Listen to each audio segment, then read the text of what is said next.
우리 한번 따라해 보시겠습니다. 하나님이 세상을 이처럼 사랑하사. 인간은 다른 사람의 도움이 없이 혼자 살도록 지음받은 존재가 아닙니다. 그래서 누군가의 도움을 받아야 하고 또 다른 사람을 도우면서 살 때 삶의 가치와 보람을 느끼게 되는 것입니다. 아베마나 바퀴벌레 같은 이 하등 동물들은요, 태어나자마자 자기 혼자서도 살 수 있지만 우리 인간은 태어난 후에 부모나 부모의 역할을 해주는 사람들의 도움이 없으면 살아남지 못합니다.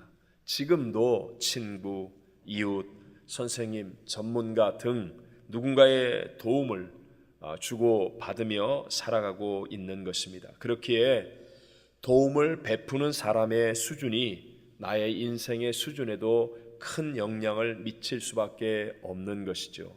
우리 이민자들은 쉽게 경험할 수 있는 일 가운데 하나인데요, 처음에 내가 이민 올 때 공항에 픽업을 해주고 또 내게 집을 구해주기도 하고 직장을 소개해 주는 등 나를 도와주었던 그 사람의 수준이 그때 내 이민 생활의 수준에도 아주 큰 영향을 미쳤지 않았습니까? 사람들이 왜 좋은 학교나 좋은 직장에 들어가려고 애를 씁니까? 또 좋은 친구를 만나려고 노력하고 좋은 동네에서 살려고 이사도 하고 좀 더 좋은 나라에서 살려고 이민을 결정하는 것도 삶의 수준을 높일 수 있다고 믿기 때문입니다. 이렇게 수준이 뛰어나지면요, 그러면 좀 더 확실하게 승리를 얻을 수가 있는 것이죠.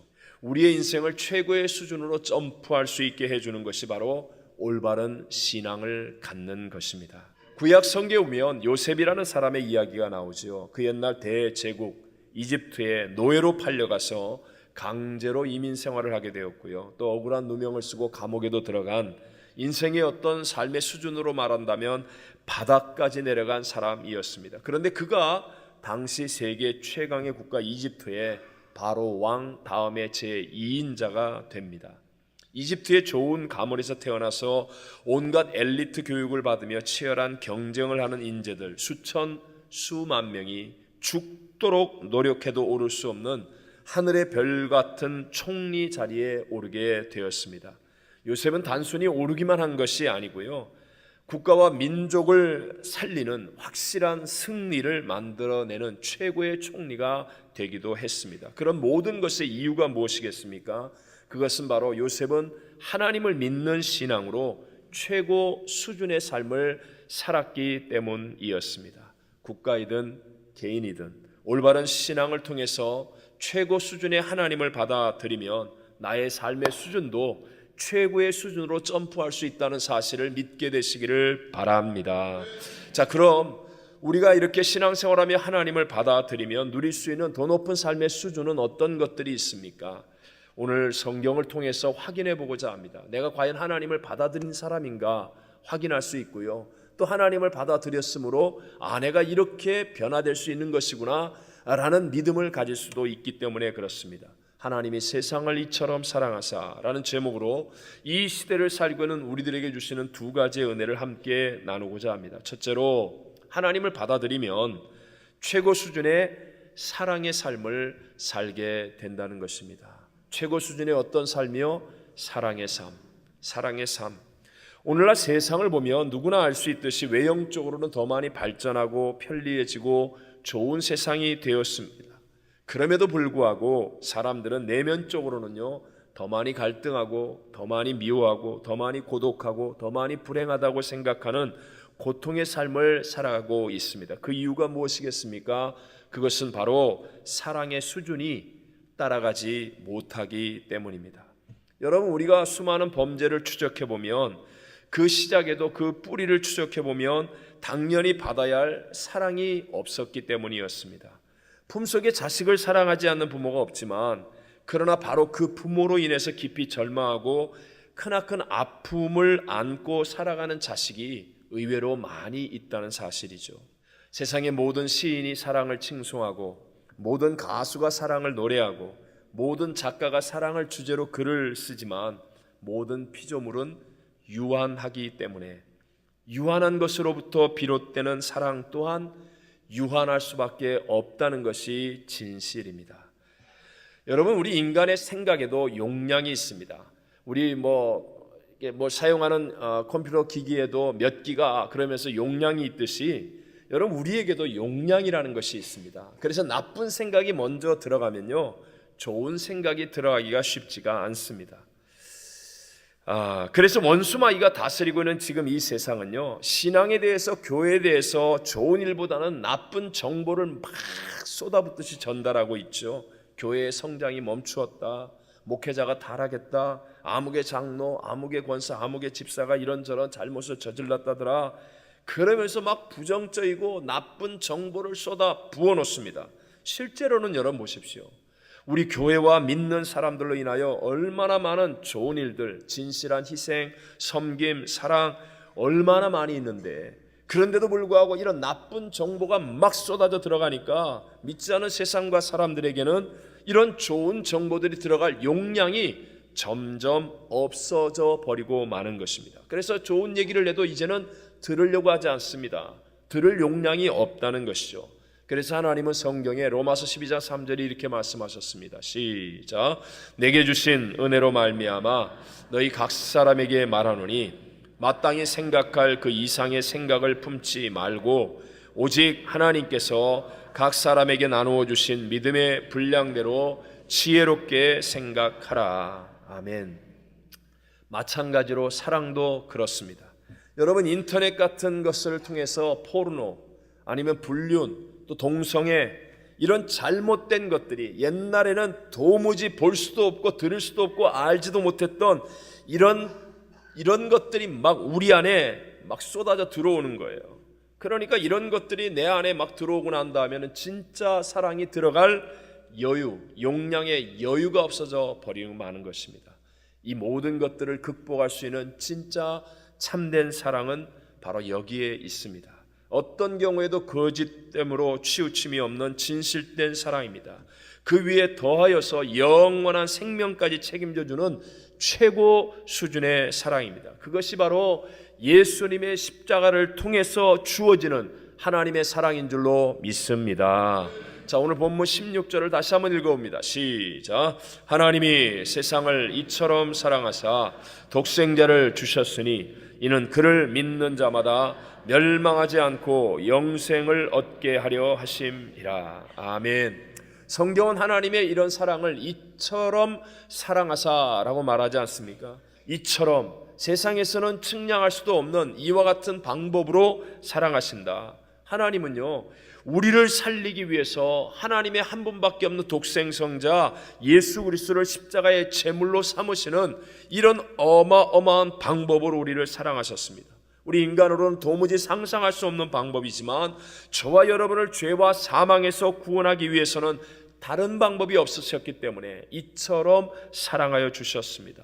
그래서 로마서 5장 8절에 이렇게 말씀하죠. 시작. 우리가 아직 죄인 되었을 때에 그리스도께서 우리를 위하여 죽으심으로 하나님께서 우리에 대한 자기의 사랑을 확증하셨느니라. 아멘.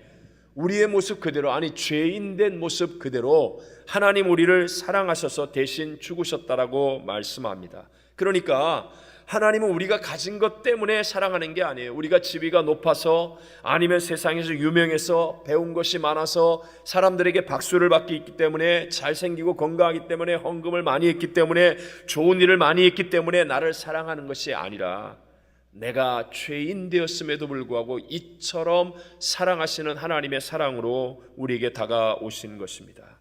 여러분, 그러므로 하나님은 완악한 사람, 죄인들, 병자, 연약한 사람, 사람들로부터 버림을 받은 사람을 사랑하지 않을 것이라고 하는 원수마귀의 거짓말에 속아서는 안 됩니다. 또 내 감정에 휘둘려서 오늘같이 컨디션이 안 좋은 날은 하나님이 나를 사랑하지 않을 것이라고 생각해서도 안 된다는 것입니다.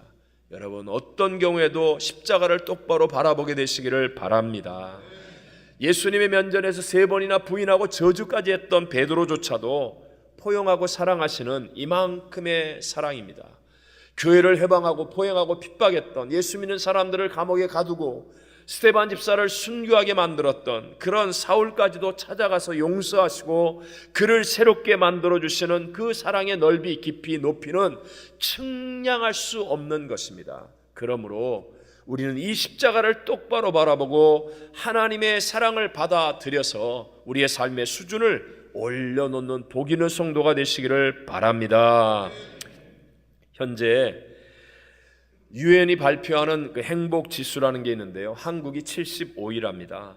그런데 덴마크라는 나라는 거의 매년 1위를 차지합니다. 한 번씩 2위가 될 때가 있는데 평균적으로 1위를 차지합니다. 그뿐만이 아니라 정직 지수와 같은 선진국 수준, 지수가 최고 수준입니다. 그런데 이 덴마크라는 나라는 150년 전까지만 해도 독일과 프랑스와의 연이은 전쟁에 패배하면서 세계에서 가장 작고 가장 희망이 없는 나라로 전락했었습니다. 근데 이런 비극을 어떻게 극복했습니까? 이 어려움을 이길 수 있는 힘은 오직 신앙의 힘밖에 없다고 깨달았던 그룬투비 목사님이 밖에서 이런 것을 안에서 되찾자라는 내부적 발전론을 내걸고 그리고 온 국민이 하나님의 사랑을 받아들이도록 노력했습니다. 그래서 3애 운동, 하나님을 사랑하고 땅, 나라를 사랑하고 이웃을 사랑하고, 그래서 이 사랑을 회복함으로 말미암아 오늘날의 덴마크로 중흥한 거예요. 그래서 덴마크 중흥의 국부라고 부르는 사람은 바로 그룬투비 목사님입니다. 어마어마한 현실의 문제 속에 있었음에도 불구하고 하나님의 사랑을 받아들이는 신앙을 붙잡았더니, 그랬더니 개인뿐만 아니라 사회와 국가조차도 어려움을 극복하게 되고 오늘날 같은 덴마크를 이루게 되었다는 것입니다. 오늘 우리들에게도 마찬가지입니다. 오늘 우리의 삶의 비극은요, 사랑이 없어서가 아니에요. 가정에 사랑이 없고, 부모에게 사랑이 없고, 부부에게 사랑이 없고, 우리가 살아가는 이민생활에 사랑이 없고, 구역에 사랑이 없고, 우리의 모임에 사랑이 없고, 사랑이 없기 때문이 아니라 하나님의 사랑을 모르기 때문이고, 알아도 그 사랑을 받으려고 하지 않기 때문에 있는 것입니다. 여러분, 예수님이 이 땅에 오시고 십자가에서 죽으심으로 이 사랑은 우리 모두에게 부어지고 있는 사랑인 것을 믿게 되시기를 바랍니다. 성령님을 보내주셔서 교회를 세우고 오늘 먼저 믿은 성도들을 통하여서 이와 같은 하나님의 사랑을 세상에 알리고 증거하기를 원하시는 분이 바로 하나님이라는 것입니다. 그러므로 우리가 해야 될 정말 중요한 일이 있다면 그것은 하나님께서 이미 베풀어 주신 이처럼 사랑하사의 최고 수준의 사랑을 사모하여 받아들이는 것입니다. 세상을 뒤지면서, 세상을 기웃거리면서 헛되며 완전하지 못하고 한결같지 못한 거짓된 사랑으로 나를 채우는 것이 아니라 먼저 하나님 앞에 나와 내려놓고 비우고 자아를 깨어뜨리고 십자가를 바라보고 예수를 묵상하며 하나님의 최고 수준의 사랑을 내가 받아들이는 사람이 되는 것, 그래서 그 사랑을 누리고 그 사랑을 먹고 마시고 그 사랑을 증거하겠다고 살아가는 사람이 되어지면 이 최고 수준의 사랑을 통하여 어떤 문제도 극복하고 새 역사를 만드는 하나님의 은총을 누리는 사람이 될 줄로 믿습니다. 두 번째로, 하나님을 받아들이면 나를 구원하는 최고 수준의 하나님 능력을 체험하게 된다는 것입니다. 최고 수준의 무엇을 체험하게 돼요? 하나님의 능력, 나를 구원하는 하나님의 능력. 자, 17절 말씀을 같이 한번 읽어보겠습니다. 17절입니다. 시작. 하나님이 그 아들을 세상에 보내신 것은 세상을 심판하려 하심이 아니요 그로 말미암아 세상이 구원을 받게 하려 하심이라. 아멘. 독생자를 세상에 보내시고 그리고 그를 십자가에 못 박아 죽이기까지 우리를 사랑하신 하나님의 뜻은 우리를 심판하기 위해서 한 것이 아니라 우리를 구원하기 위해서라고 말씀하고 있습니다. 하나님은 지금도 현대의학이 고칠 수 없는 질병 가운데서도 우리를 구원하실 수 있는 분인 줄로 믿습니다. 재앙과 사고와 같은 사면초가의 위기 가운데서도 우리를 구원하실 수 있는 분인 줄로 믿습니다. 개인적인 고독과 외로움, 절망과 낙심 가운데 있을지라도 하나님은 우리를 구원하실 수 있는 분이라는 것입니다. 전지전능하신 창조주 하나님은 우리가 어떤 상황에 있을지라도 구원하실 수 있는 하나님이신 것을 믿게 되시기를 바랍니다. 근데 여기서 꼭 하나 알아야 될 게 있습니다. 하나님은요, 우리를 구원하시는데 100% 불행이 오지 않도록 일하시는 분은 아니라는 거예요. 하나님의 전지전능하심은 우리로 하여금 아무 사고도 안 나고 아무 어려움도 없게 만드는 그런 전지전능이 아니라는 겁니다. 그게 무슨 뜻이냐?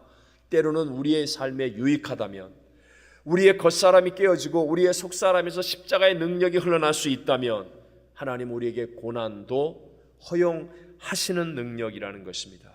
그리고 오히려 하나님의 전능성을 어떻게 증거하십니까? 우리가 어떤 고난이나 어떤 불행을 만났다 할지라도 그것을 순금으로 변화시키는 구원의 능력을 통하여 하나님의 전능성을 우리에게 깨우쳐 주시는 분인 것을 믿게 되시기를 바랍니다. 여러분 보십시오. 내가 할 수 없는 고난과 어려운 상황 속에 만났을 때 그때 구원의 능력을 체험하게 된다면, 그렇다면 또 확실하게 하나님의 전지전능하신 능력을 깨닫는 자가 될 수 있지 않겠습니까? 그냥 평안하게, 그냥 아무 일도 없이 그냥 잘 먹고 그냥 잘 지내면 무엇이 하나님의 능력인지를 알 수 없었는데, 그런데 내 힘으로 감당하지 못하는 고난과 문제를 만나는 그때 그것조차도 합력하여 선을 이루신 하나님을 만나게 된다면 그 모든 사람들은 하나님의 전지전능하신 능력을 반드시 체험할 수 있게 된다는 것입니다. 욥의 삶이 우리에게 도전과 은혜가 되는 이유가 바로 그것입니다. 욥은 사람이 당할 수 있는 모든 고난을 다 당한 사람입니다. 사람이 잃어버릴 수 있는 모든 것을 다 잃어버린 사람이었습니다. 그렇지만 끝까지 하나님을 놓지 않았고요, 하나님을 받아들였더니 욥을 구원하는 하나님의 능력이 체험되어지는 것입니다. 그의 고백이 무엇입니까? 욥기 23장 10절 시작. 그러나 내가 가는 길을 그가 아시나니 그가 나를 단련하신 후에는 내가 순금같이 되어 나오리라. 아멘.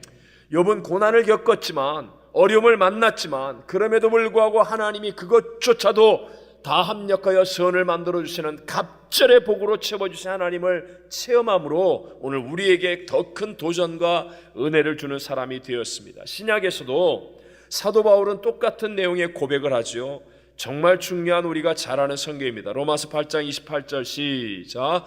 우리가 알거니와 하나님을 사랑하는 자 곧 그의 뜻대로 부르심을 입은 자들에게는 모든 것이 합력하여 선을 이루느니라. 여기서 모든 것, in all things, 이것은요 어떤 것만 선한 결과를 가져온다는 말이 아닙니다. 많은 부분이 선한 결과를 가져온다는 말도 아닙니다. 말 그대로 모든 것입니다. 모든 것. 나를 힘들게 했던 것, 내가 실패했던 것, 슬픈 것, 외로운 것, 억울한 것, 괴로운 것, 아픈 것, 어떤 것, 모든 것이 다 선을 이루게 된다라고 말씀하고 있습니다. 여러분 보십시오. 이 고백을 성경에 기록한 사도 바울은 고난을 많이 겪었습니까? 안 겪었습니까? 많이 겪은 사람입니다.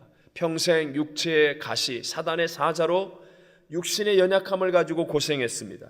유대인들이 특공대를 조직해서 바울을 죽이려고 할 만큼 괴롭힘을 당했습니다.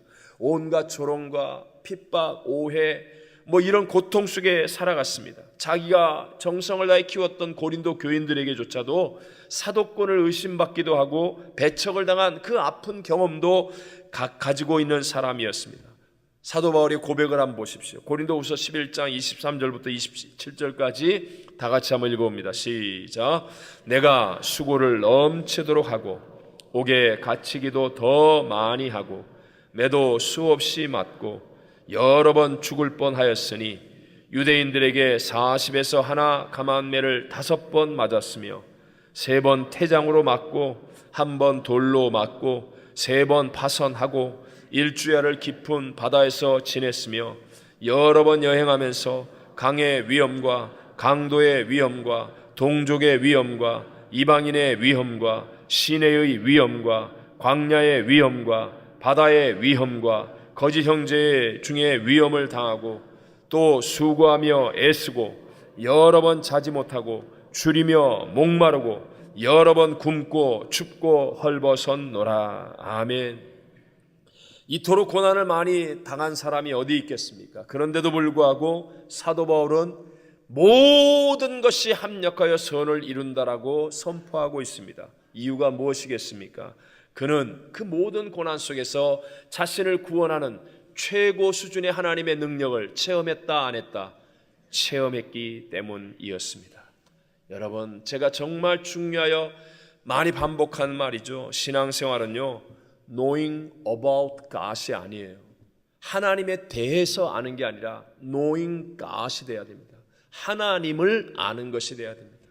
교회가 어떻고 저떻고, 목사가 어떻고 저떻고, 장로가 어떻고 저쩌고, 뭐가 어쩌고 저쩌고, 그런 걸 많이 아는 게 신앙생활을 잘하는 게 아니라 그건 알아지게 되겠죠.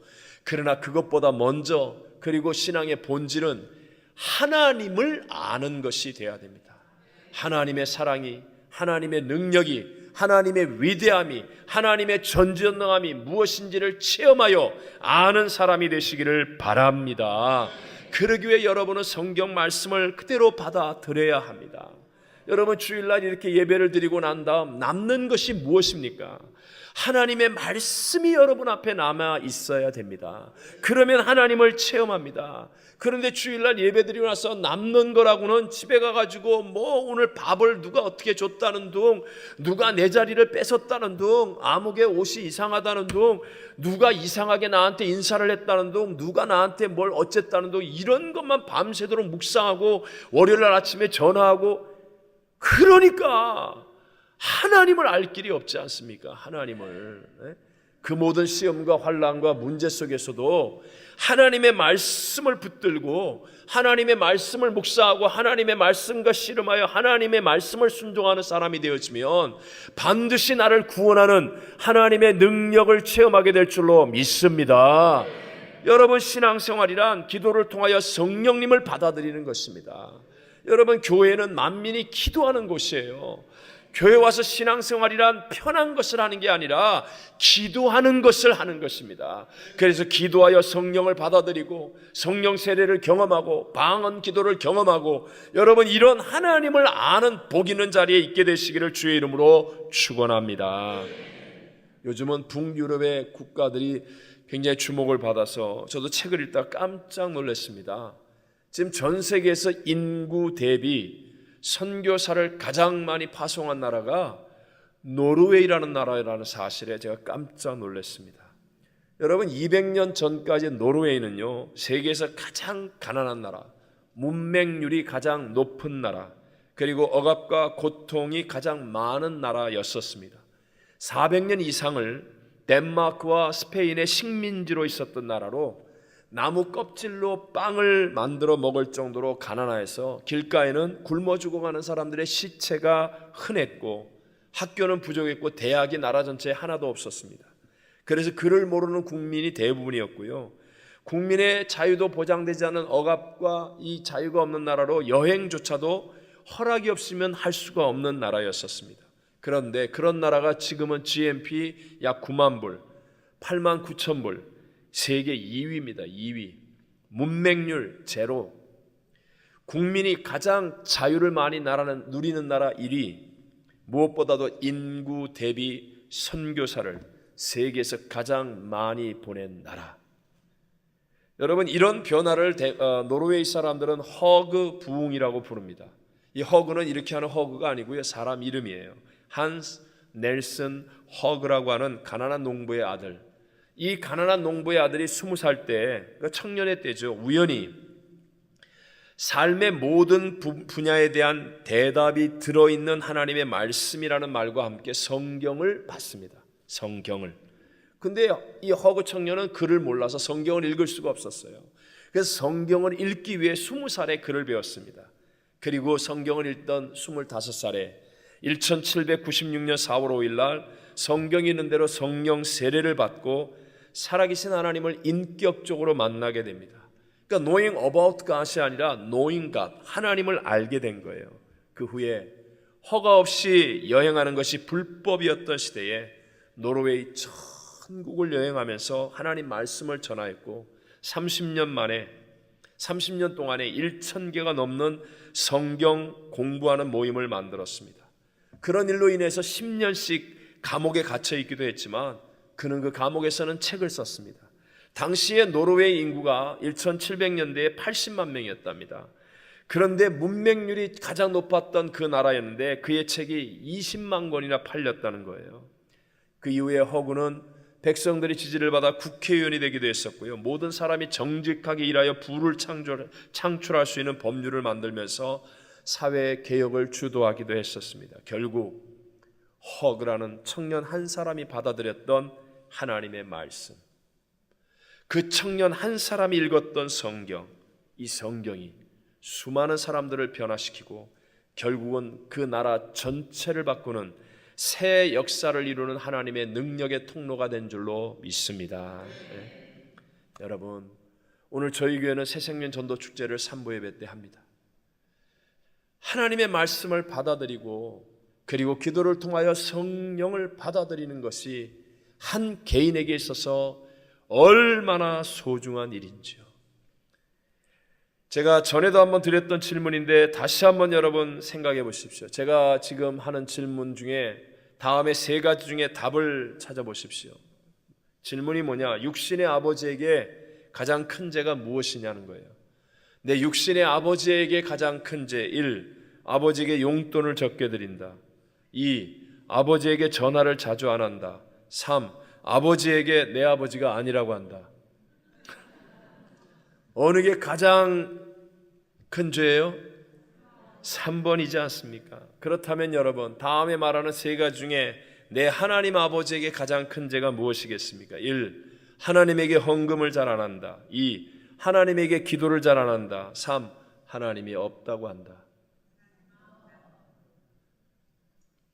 여러분 한번 생각해 보세요. 제가 바빠서 집에 있는 여권을 제 아내에게 좀 가져오라고 부탁합니다. 제가 책상 서랍 안에 있는 줄 알고 서랍 안에 찾아보라고 그리고 여권을 가져오는데 나중에 보니까 가방 안에 여권을 뒀어요. 근데 제 아내가 찾아보더니 이렇게 말합니다. 여권 없어요. 우리가 흔히 하는 말인데요. 여권 없어요. 근데 그 말이 맞는 말이에요. 여권이 없는 게 아니고요. 여권을 못 찾았어요. 그래야 돼요.